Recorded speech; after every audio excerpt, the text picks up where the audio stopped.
Quick and ஈஸியான instant ragi dosa எப்படி செய்கிறதுன்னு பார்க்கலாம். இதுக்கு 1 கப் ராகி மாவு, 1/2 கப் இட்லி இல்லை தோசை மாவு கடைசி மாவாக எடுத்துக்கோங்க. அதுதான் நல்லா புளிச்சிருக்கும், கரெக்டாக இருக்கும். இப்போ இந்த இட்லி மாவுலேயே உப்பு இருக்கும், அதனால் நம்ம ராகி மாவுக்கு எவ்வளவோ அதுக்கு தகுந்த மாதிரி மட்டும் உப்பு எடுத்துக்கலாம். இப்போ இது எல்லாத்தையுமே ஒரு பவுலில் சேர்த்துட்டு ஃபஸ்ட்டு ஒரு 1/2 ஸ்பூன் உப்பு மட்டும் சேர்த்து நல்லா கலந்து விட்டுருங்க.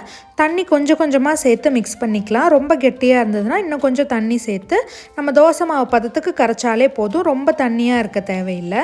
இன்றைக்கி நான் இந்தியாஸ் நம்பர் 1 ட்ரெடிஷ்னல் குக்வேர் கம்பெனியான ராஷோட இந்த தண்டவாள தோசைக்கல் தான் யூஸ் பண்ணுறேன்.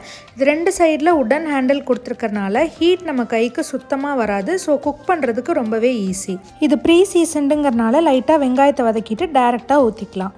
ஒவ்வொரு வாட்டியுமே நல்லா பேப்பர் தின்னான தோசை ஈவனாக நமக்கு ஸ்ப்ரெட் ஆகி நல்லா கிறிஸ்பியாக கிடைக்கும். இது டைரெக்டாக கையிலேயே உரிச்சு எடுக்கிற அளவுக்கு ரொம்ப ஈஸியாக ஒட்டாமல் வந்துடும். கடையில் கிடைக்கிற மாதிரி பேப்பர் ரோஸ்ட் கூட ரொம்ப ஈஸியாகவே பண்ணிடலாம்.